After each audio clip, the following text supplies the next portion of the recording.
This is Prime Sports Network, Prime Sports Horse Report, as we get ready to handicap a couple more races here. And we're going to talk racetrack Del Mar, racetrack Saratoga. So no more Belmont. Uh, Actually, Keeneland, of course, is they come and go like a sneeze in the wind. And then Monmouth Park. How much longer for Monmouth Park? They run the whole summer. They run till Labor Day, I think.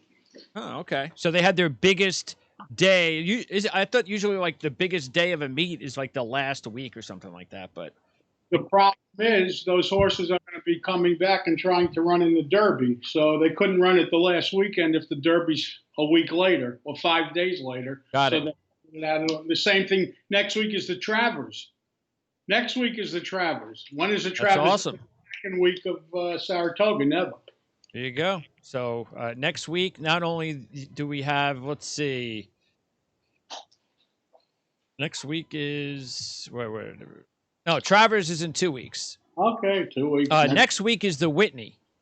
Oh, okay. We have 3 Grade 1 stakes at Saratoga next week, They have a great stakes practically. and the Bing Crosby at Del Mar. Oh, wow. So Okay. some big races coming up. So we're going to start today's show with the Del Mar races on Saturday. Race 9, the San Clemente, it's a grade 2. And then the 10th race at Del Mar, the San Diego Handicap. That's the maximum security race. But let's get into race number 9 at Del Mar. And in this one, I'm going to go. I was looking at, I mean, I like this race. It's just the fact that it's wide open. So there's not a standout performer in the race. The 3 horses that I'm going to put into my exacta are going to be 3, 5, and 7. Let's start with the 3, Laura's Light. It's one of the favorites. The sheet line, if you only take a look, of course, this is a turf race. So if we only take a look at the turf lines, 14, 12, 11 in the last 3, that's some pretty good movement. 4 wins out of 6, a Peter Miller horse. But, I don't want to see this horse any better than 3-1. But I would not put any money on this horse to win. Okay. What do you think about the 3? You like 3, 5, and 6? Is that 3, 5, and 7. Oh, 7. I'm sorry. So what do you think about the 3? Because the 3 is the favorite, isn't she? The 3 is the favorite, Yeah. correct. Second choice is the 9, Warren Showtime at 7-2. So yeah, what do you think about the favorites? Who would be your top pick as far as the favorites? Well, the top pick for me in the race is the 5 horse, Krovac, or how would you pronounce that? That's it. Okay, Krovac. That's both our top picks. The 6-1 shot. Well, that's why he's my top pick. Not that he's better than the 3. I mean, he ran at 10, the 3 ran in 11s, and the 5 is a longer price. So why would I bet the 3 over the 5? I'm keying the 5 here. I like the 3, Laura's Light, and I would use him with the 9, Warren Showtime. 5 with 3 and 9, and you could reverse those exactas as well. Yeah, right. So the 5, you just take a look at the sheet numbers there, especially this past year, 16 to a 10, more than enough time in between the races. The 10 was in late May. He's had enough time also since that 10, which was the best race of the horse's career. Only 1 win out of 9. That's the disappointment, but you are getting a 6-1 shot. So, we're hoping that this horse is going to win for the first time in the U.S. Well, I like the horse. The horse has done nothing wrong since coming to this country. It has plenty of time from the 10, like you said. Not only that, in that race at San Anita last time out, she did encounter trouble. So that gives her a few extra credit points there. And listen, she's 6-1. She ran the last fastest race. There's nothing smart here. It's just obvious for anyone using sheets. And, we came up basically with the same horses. And, Obvious, he says. Well, the horse ran the fastest number and is the best price. So, Okay. that makes it an obvious play. I'm not saying it's going to come in. Sure. I'm just saying it's an obvious play. As far as the 2, let's see. Actually, you've got so basically the 2 favorites, the 3 and the 9, and then the 5 is the one that you need to come in first or second, especially first. You want the 5 to come in first. That's not a bad exacta as long as that 5 hangs in there at 6-1. Yeah, the 5 is going to, that's the horse you get to split the two favorites is the 5. I'm just saying. I hope he stays at 6-1. Yeah, it's a full field. The 8 is a late scratch. Mind out is going to be scratched. So you still have 10 horses, plenty of horse. It's a nice size field. You're going to get some value. There are other horses they're going to go for. They're going to go for the rail horse, Peter Miller with Flavian Pratt. Those horses always get overbet because of the connections. What about okay? So who do you like between the two favorites? That was my very first question. The 3 and the 9. Who do you like better? I like the 3 because he's drawn inside and he's going to, he's going to save ground. The 9's going to be forced to lose ground, and the closer you are to the inside going 2 turns, the better off you are. And yeah, and also on turf, the 3 has an 11 and a 12. The 9's best on a turf is 13. But the 9 is a 3-year-old who's improving, and the last time out, he's better on the turf than he is on the dirt. And she is, I should say. And last time out, she ran the best race of her life on the dirt, so she could just be getting better. And that's what I think the situation is with her. All right, and then the long shot that I like is the 7, Little Bird. What I like about Little Bird is, and we talk about this a lot, when we look at the last race, that's the race that I'm going to say, okay, bad race, whatever. Let's draw the line through the last race. If we do that. Excuse me, but it was coming off of a top, so she had a reason to run the bad race. She bounced. There's nothing wrong with this horse. I would certainly be using this horse in the tries and supers somewhere on the bottom. This is a live long shot. Another live long shot, by the way, is the 4 horse, over attracted. 1 start in this country, ran a 14, certainly has a license to improve. And the fact that she gets Mike Smith to ride a 15-1 shot, obviously they sold him, some story that the horse is going to obviously improve. He doesn't usually get on 15-1 shots. Especially you never get him at 15-1, especially in a $150,000 race. So if you're looking for long price horses to put underneath, both the 4 and 7 are the right ones. Yeah, Little Bird. The numbers went from 26, 18, 14 in 2019, then 16, 12, and then like you said, bounced to the 18. So yeah, the 7 and the 4 both at 15-1. So hopefully, I'd like to see one of those horses and the 5 come in together. That would be nice. We can get rid of those favorites. Okay, now the San Diego Handicap.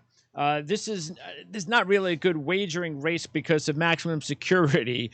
No reason to think that maximum security isn't going to win this one easy, right? Wrong. He's probably going to win. He's obviously the most likely winner in the race, but this is one of the horses with those guys that all got arrested for cheating. So this is the first time that he's running for a different trainer. Okay. If it was anyone else but Baffert, I would not be using this horse. But obviously Baffert, and supposedly the horse is training very well. And he's also first race after coming over from Saudi Arabia. Yeah, but he's had plenty of time. That was a few months ago. I mean, listen, if you were trying to beat this horse, the horse that I think would have a chance to beat the horse is probably Midcourt, who threw in a clunker last time out. However, they put blinkers on the horse that day. They come off today. He had trouble in that race. Why would they do that? I don't know. I don't know. The trainer thought they'd try something new, and they did. Even though he had run a 4.44.55. Let's try. So that's like Padraig Harrington winning several majors in golf and deciding I need to try a different club, and he hasn't. He's won like one event in 5 or 10 years. Yeah, but if you just like getting close and not getting the job done and thinking, well, blinkers may make the difference, the 2 races. Yeah. Listen, I know, but it's stupid. It's dumb. But try to get into people's brains. I know. Who knows the answers? And this is horse racing, so you experiment and you do things to try to get horses better. And obviously, you're dealing with John Sheriffs, who's as good as there is, as far as horsemen are concerned. Believe me, don't question him. He knows what he's doing. And there are all different kinds. There had to be a reason. It couldn't just be, hey, you know what? Let's just throw blinkers on him this week. They said he either waits on horses or he pulls himself up when he makes the lead. There are a lot of reasons for it. And, listen, Why they did? I didn't like that move last time out. To be honest with you, I thought I didn't understand why they were doing it either. So you like, let's see, mid court. We mentioned the sheets there. I, Combatant. I think maximum security is going to win, and if Yeah, anyone was going to beat him, it would be that horse. and then Combatant ran a 6 and a 5, then 12. Just a disastrous race last time out, but was going really well before the 12. He's 6-1. Axeman, he ran a 3 last February, but since then the best of a 7. That's another Baffert horse. Higher Powers, best is a 5. He also ran a 6 last time out. Sharp Samurai, turf horse running on dirt turf horse running on dirt. Hasn't run on dirt in like what, a couple of years, it looks like. 4 years. 4 years ago, I ran an 8 on the dirt. Yeah. Which is actually okay for him at that point in his. It doesn't matter. It's a good horse, but the sheet belongs numbers on- are solid with that horse, but that's on dirt. Yeah, well, this is what they did with this horse. He's, it's a short field. They figure he had a shot to get a piece. He's a gelding, so he has no breeding residuals. So Okay. Yeah, 12-1. That's not a possible bad idea for an exacta. no, but he could be 50-1. He's not hitting the board. I don't think he's hitting the board. Maybe he could. I'd be surprised if he did. The other horses are just in a different league, in my opinion. If this was a turf race, I would love him, but it's not a turf. All right, let's go to the Saratoga race. This is the 6 furlong Alfred G. Vanderbilt Grade 1. So it's a quick race.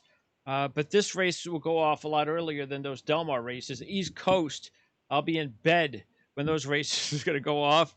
But at Saratoga, this is the 10th race. And this is what I said yesterday. And again, we do the reports every Friday. We give you an idea of what races we're going to talk about on Thursday. We let you know which races that we're going to talk about on today's show. And what I mentioned yesterday, even though this is a 5-horse field, each one of these horses, and this is very rare that you can say all 4 of these horses has a shot, because the 1 ran a 4 last time, the 2 ran a 6 last time, the 3 ran a 5, the 4 ran a 3, and the 5 ran a 2 races ago. So there's a lot of competition out of these 5 horses. You're just going to look for, maybe you stay away, obviously, from the Volatile, who's the 4 to 5 shot, and one of these other horses, you hope that he comes in first. Well, Lexicon is bouncing off the 4, so he has no shot. I mean, he is 20-1. Oh, it's been a couple of months, though. Yeah, but it's a huge top. I mean, Sure, he has yeah. 12 races and never ran a single digit. One time last year, and then so he's a little slow, but he is 20-1. Yeah. Whitmore ran a 3 last year and a 4 and a 5, and this year can't get down to those numbers. So he's obviously. But his last 3 races, 8, 7, 6. So he's heading back in that direction. Well, maybe. I don't know about that. When you get older, he's 7 years old. You never know when it's the end of the line. Well, the only problem is he's 2-1. Right. So that's the next thing I was going to say. At 2-1, he wouldn't be on any tickets of mine. Yeah. Forenzi Fire is another one of those horses away from John Service. So he ran a 7 and a 5 last time out. I don't think he's going to run better than the 5, and he's 4-1. No question about it. Volatile's the horse to beat. This is the now horse. He's the horse in shape. The problem with him is he's 4-5. Now you go down to the bottom horse, Mind Control, who last time out ran a 10. However, that race was coming off of a 2. Yep. The 10 was run on a wet track, so you certainly could excuse it. He maybe didn't care for the wet track. Yep. It's got a shot. Absolutely. Now, I was trying to beat Volatile. It would be with the 5, Mind Control. Yeah, and 6-1's a good number, too.